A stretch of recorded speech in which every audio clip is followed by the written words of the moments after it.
Welcome into the Sportsmemo podcast for Wednesday, January 9th. We're talking NBA and college basketball on this segment with Robbie Veno. Rob, welcome into the podcast. How are you?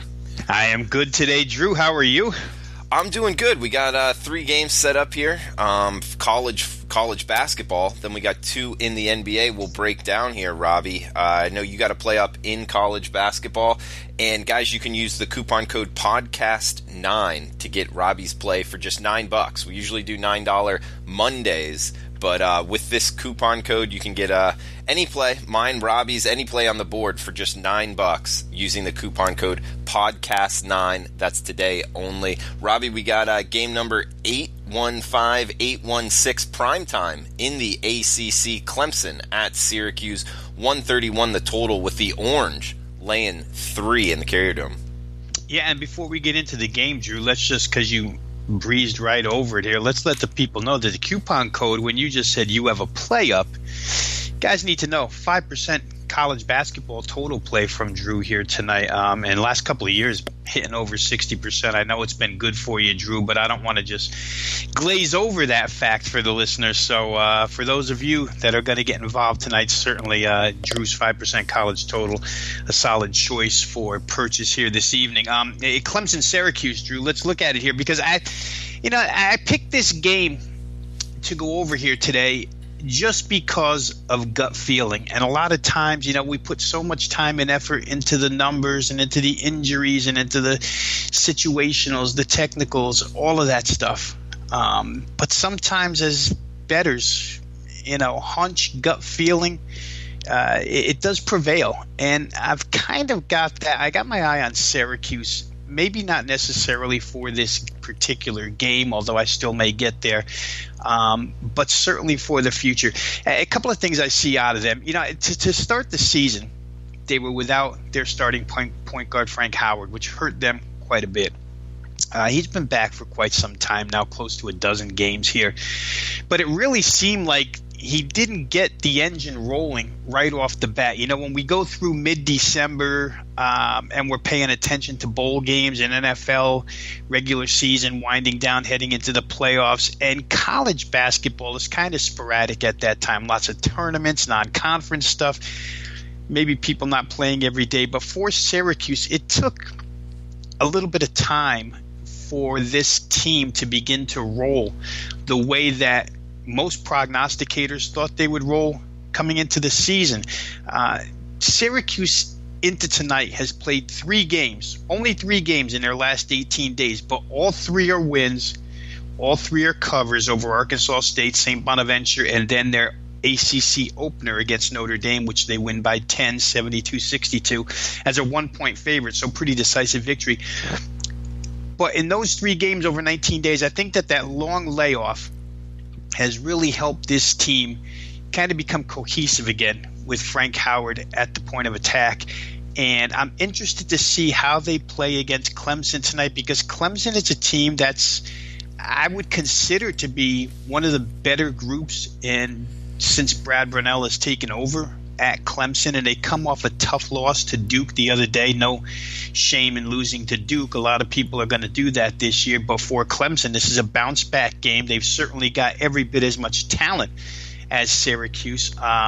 Game opened 5, comes down to 3 right now, or I think I see some 3.5s as we speak right here, Drew, so a little bit of push towards Syracuse. But my power rating suggested Syracuse is 7 better in this game, so there's a little discrepancy there. My power ratings are they are always very, very unbiased and numerically based. I don't put a ton of my own opinion into the power rating number because I want the power rating number to be a grounding foundation, a base to start a handicap with, and then I'll go through what I've seen with my own eyes after that. But I like to have that number in front of me.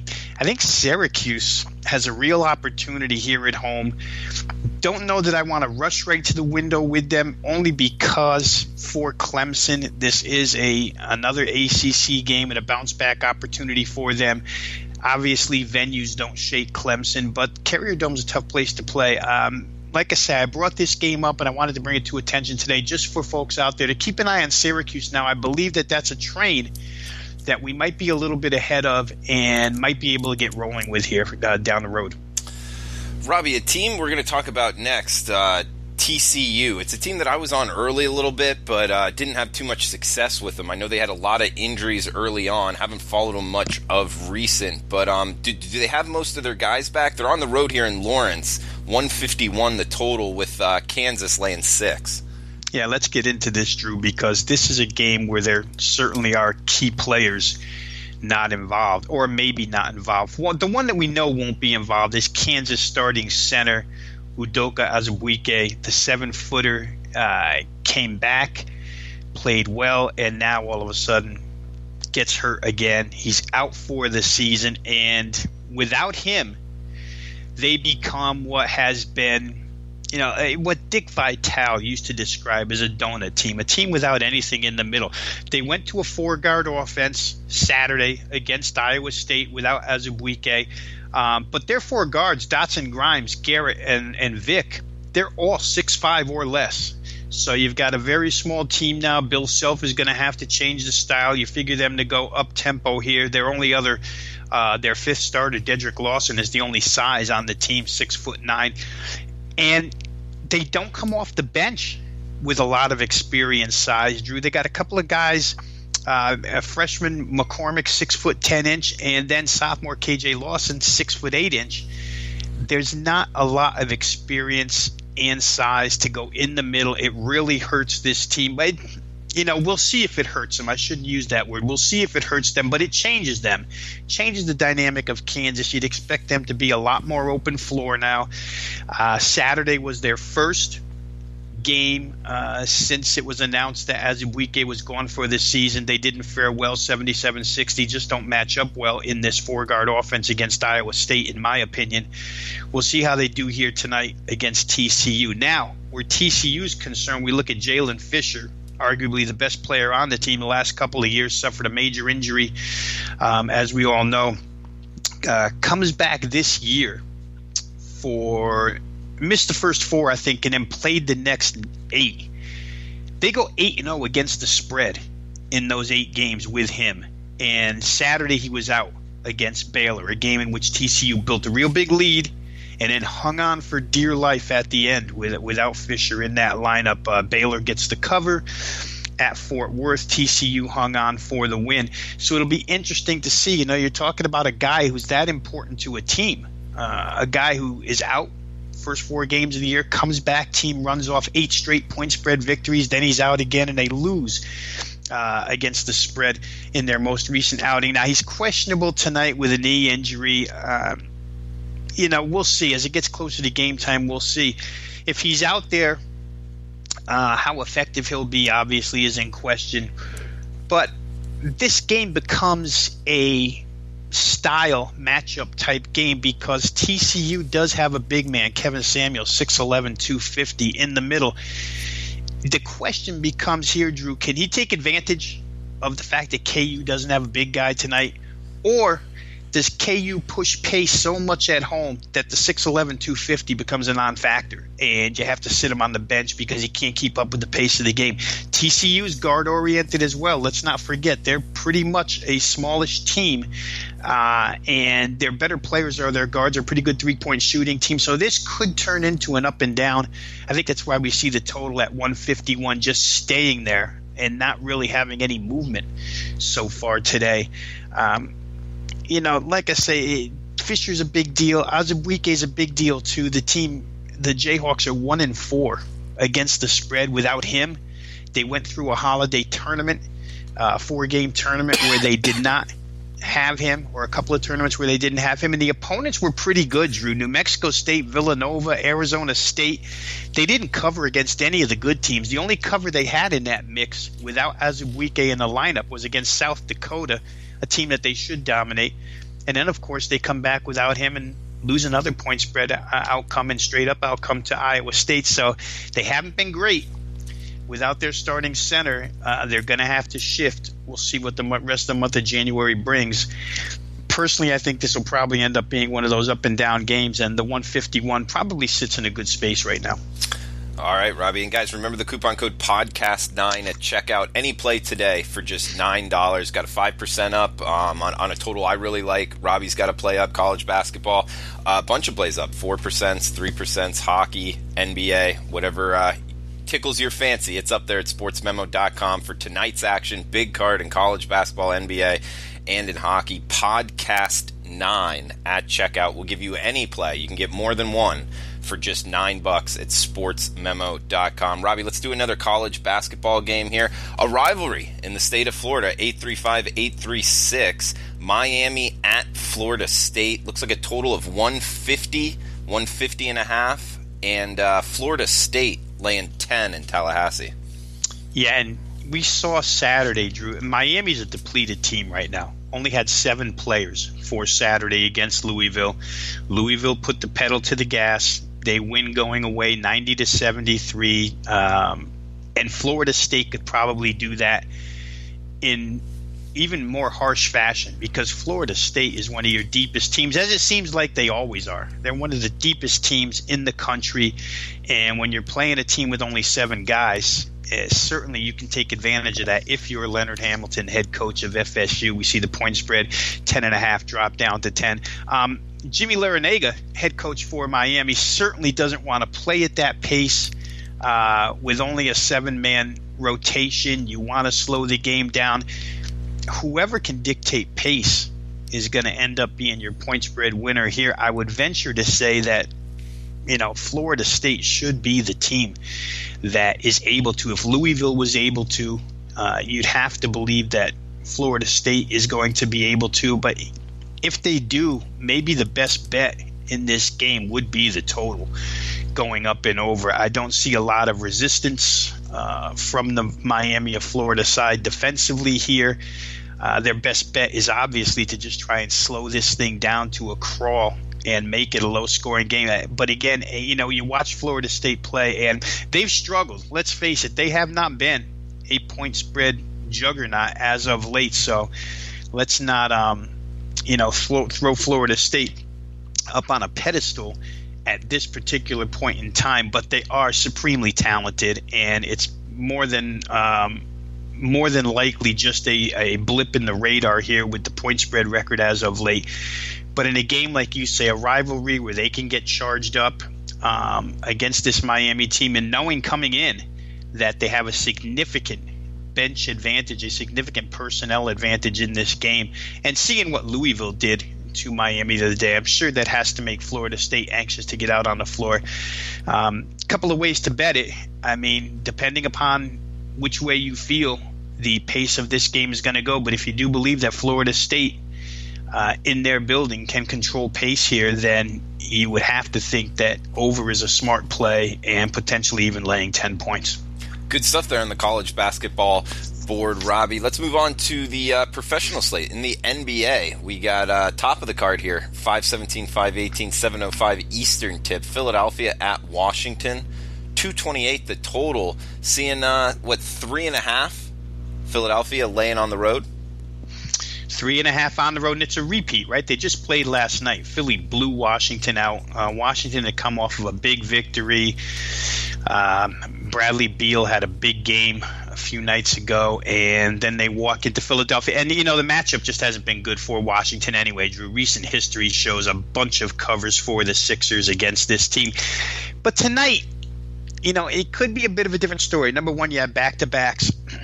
Just drive down the road to Washington, D.C. and play this one. But in back-to-back situations, you always worry about, with Philadelphia, the amount of minutes and the availability of Joel Embiid. Now, in their last back-to-back, which was maybe just a week ago, he did play in the second game of the back-to-back, which hasn't been the case all the time with Joel Embiid. Now, last night, got a bit of a breather because the game was such a blowout. In fact, I don't know if listeners saw it, but there was a point in that game where Joel Embiid just took it upon himself to go sit up in the crowd rather than be on the bench. So he did have an easy night of it last night. Maybe he comes back and plays minutes here.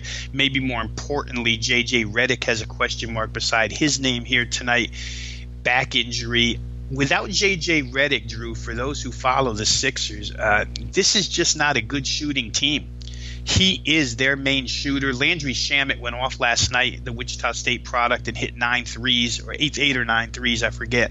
But without Redick in the lineup, they do not shoot from the perimeter very well. So it'll be important to see if he plays in this game, maybe even more important than Embiid. I think Washington has an opportunity here. As depleted as they are injury-wise, they do have an opportunity here to come back and get a point spread victory. So I might be looking at that side here in this game.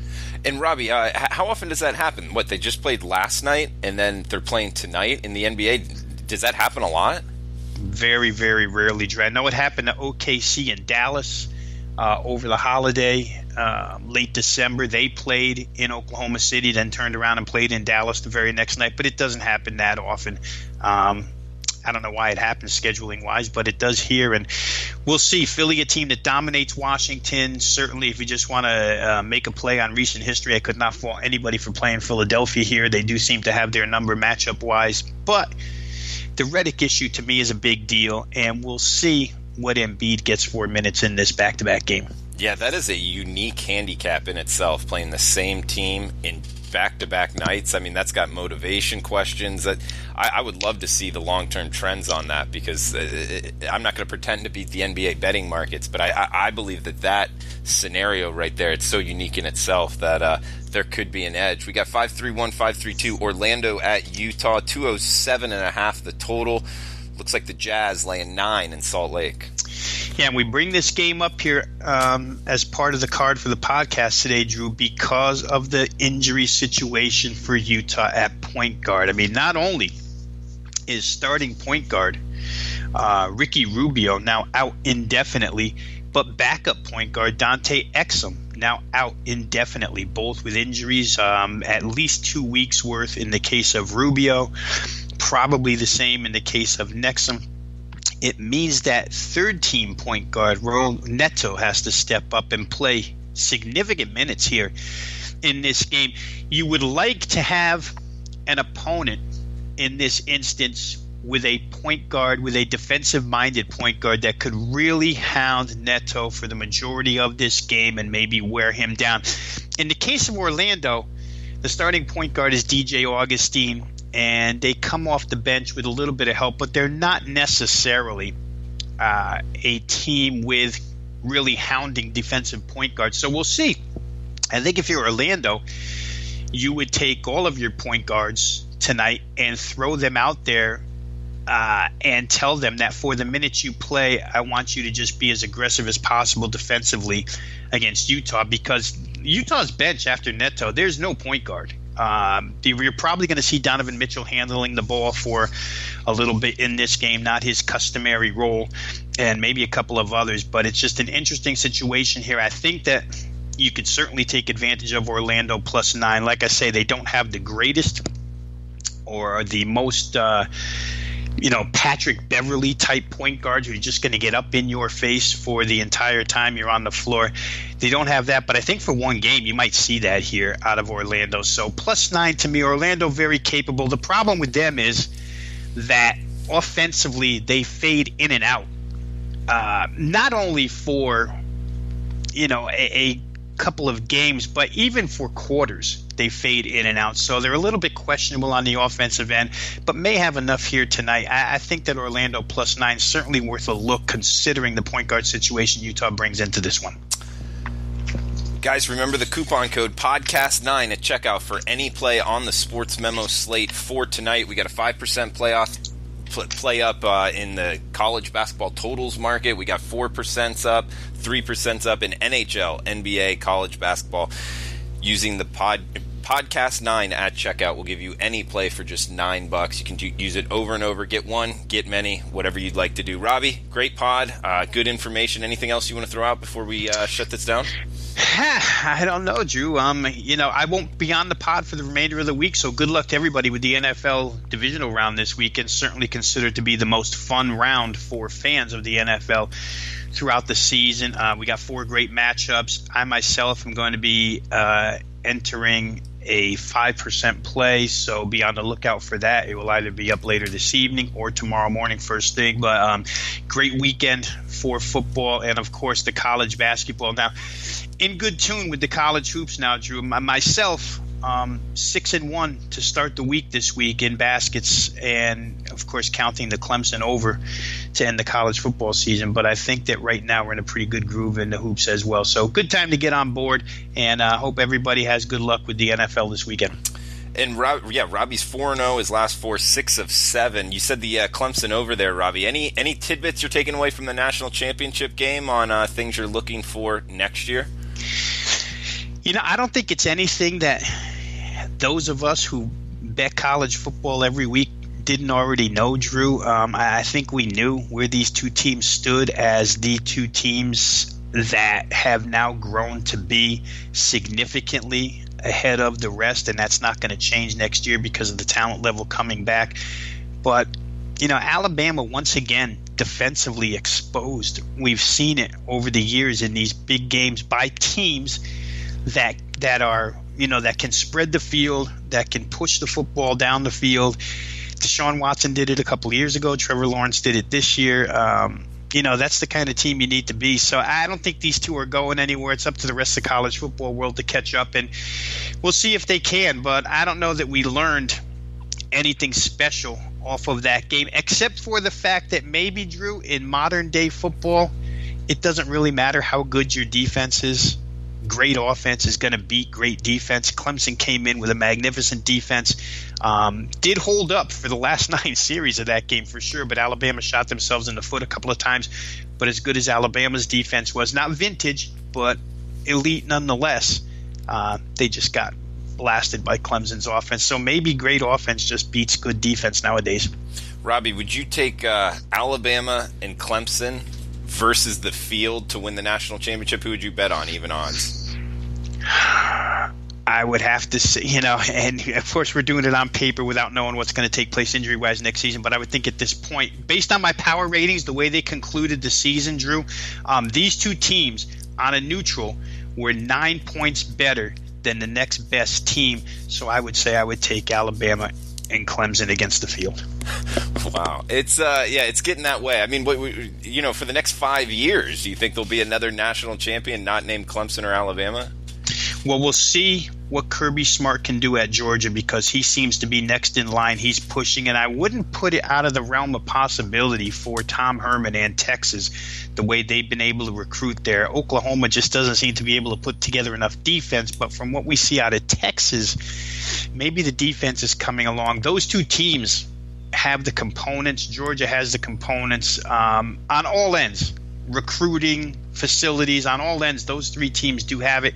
Can't see anybody off the West Coast right now, Drew. And really, nobody else, as I try to think as fast as I can here off the top of my head. The Michigans and the Ohio States of the world. Really, Ohio State's going to always be right there as well. It just seems that they lose so much talent to the draft. As soon as they get it, it leaves. And it's difficult for them. But, maybe we're talking about a half a dozen teams, right? That's all we're talking about here. Yeah, what about some of the other kind of stronger SEC teams that aren't necessarily on Alabama's level or even Georgia's, maybe like the Texas A&M, Florida, Auburns of the world? You think any of them can make a run here? Well, A&M's a good example, Drew, because Jimbo Fisher, obviously in his first year, did better than I expected, probably better than most expected, and he can certainly recruiting-wise bring Texas A&M to their facilities are second to none. So they are that whole SEC West, right? I mean, I could go through LSU with Ed Ogeron. If he ever gets a legitimate quarterback, they're going to be as tough as anybody. We see that every single year. Auburn, always right there as far as talent is concerned. So the SEC West, you could almost take that entire group. We'll see what Joe Moorhead does with Mississippi State. I think that bowl game was a very, very disappointing result for MSU in his first year as head coach, but he is going to turn that offense around a little bit. And maybe Dan Mullen at Florida, as I look to the east here, brings that team as well. So I think we just mentioned like 7 SEC teams that have the capability. But the pool is limited. Let's put it that way. The pool right now is limited. I can't think outside the box. I'd love to be able to say UCF, but I can't really say UCF off of the bowl game. LSU played them with half of a defense and still won convincingly. So we'll see. It looks like those are the teams. SEC West, a couple from the East, Ohio State, Texas, Oklahoma. And let's hope somebody else can get involved there. Washington out of the Pacific Northwest just doesn't look like they're going to be able to get there. Maybe Oregon can take the next step. We'll see. And Robbie, I know you're into media, so is your son. Is there any kind of realignment talks going on in the next year or two? I haven't seen much in the way of realignment. It would be nice. I know for those of us who, are true fans, college football happens to be a passion of mine. I would love to see Central Florida in a better conference than the AAC, although the AAC is coming on, and maybe Central Florida and Cincinnati will be a huge battle for the top seed for some time. But you'd like to see some of these teams adjust. You'd like to see somebody else inside that Big 12, perhaps a Mountain West squad. Fresno State maybe could move out of there. But I just don't see anything as of yet. Those are difficult things to have happen, Drew. We wish you could just snap your fingers and make them happen out of pure common sense and logic, but we know that the dollars and a lot of other things go into that. So I don't see it in the foreseeable future. We'll find out. You bring up UCF. If next year, they played let's just say a Big 12 schedule. So what's that, 9 games? You play every team in the Big 12, I believe. What would you say that their conference record would be? Oh, I think they'd be fun in the Big 12, Drew. I think they would be every bit. I would put them on the level of West Virginia right away. Without even hesitating, I would say they would be a West Virginia type threat inside that league. And once you get into a league like that, the ability to recruit becomes even stronger. So I think that program could be built. But I would place them power rating wise, threat for the conference title wise, right on the same level as a West Virginia type team. So, projecting out, would you say a 9-game conference schedule, maybe 6-3? Yeah, I would certainly give them 6-3 as a legitimate number with potential, depending upon how the season breaks, to maybe do a game better or a game worse. So somewhere right in that vicinity, 6-3. I think they wouldn't sit in the cellar. I'll say that much. I think they would be ahead of. And that's a pretty good league, competition-wise. But I think 6-3 is a legitimate number for them. Yes. Yeah, interesting stuff there, Robbie. Well, thanks for the time. Best of luck tonight, guys. Thanks for tuning in. Tomorrow we'll be back with the NFL Every Game on the Board podcast divisional round. So thank you, Robbie, and best of luck with your bets out there, guys. I will never see my wife and daughter again. Unaccompanied learners can lead to unaccompanied lives. And now the law has changed. Gardaí have the power to seize a vehicle driven by an unaccompanied learner.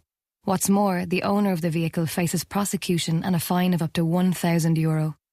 Don't drive unaccompanied and never loan a car to an unaccompanied or unlicensed driver.